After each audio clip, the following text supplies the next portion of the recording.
Hello guys, another video from my car as every Saturday, or in fact it's not from my car this time, it's my wife's car because my car broke down. So for a few days I have this lovely small Toyota Yaris, but anyway, that's not the point. The point is the topic of the day, and today I want to talk about sending your CVs and talking virtually, talking to your potential employers.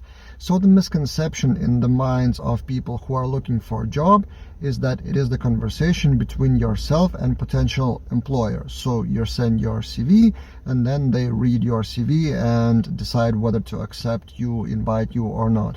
Reality is a bit more complicated. So when sending your CVs, or when preparing for a job interview, or when starting to think about a job, imagine the reality that your CV will come to the email address or to the table of someone who will get 100 more CVs to your position.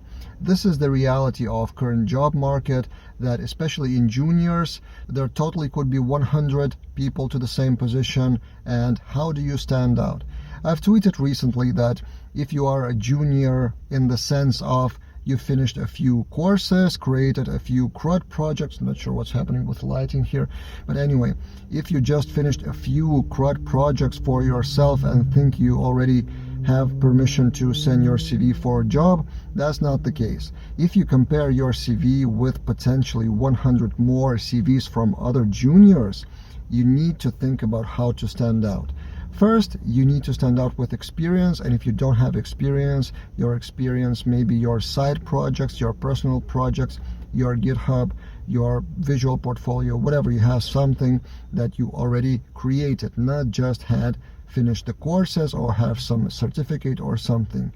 Show the real experience. I continue repeating that all the time in many of my videos, but this is probably the quickest way for you to stand out. Of course, then the presentation of yourself is very important. So how you write your CV, so proper English language. It's not even about CV, it may be not the CV, it may be just the email to potential employer, it may be a tweet, it may be a message via LinkedIn, whatever. Your language and your communication skills are important. So presentation of yourself. This is another way how you stand out.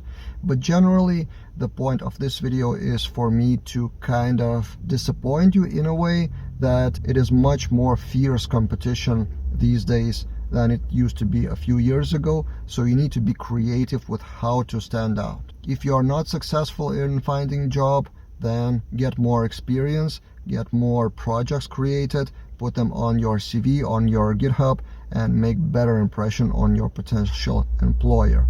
Be also active in social media, maybe blog, maybe YouTube channel, whatever makes you stand out. So if you just send the CV and hope for the best, these days that strategy wouldn't pay off in my opinion. Just do whatever you can and imagine in your mind that person reading your CV, and imagine what you can do to make that person go, wow, that CV or that candidate immediately stands out. So something for you to think about. I hope it is helpful, and see you guys in other videos.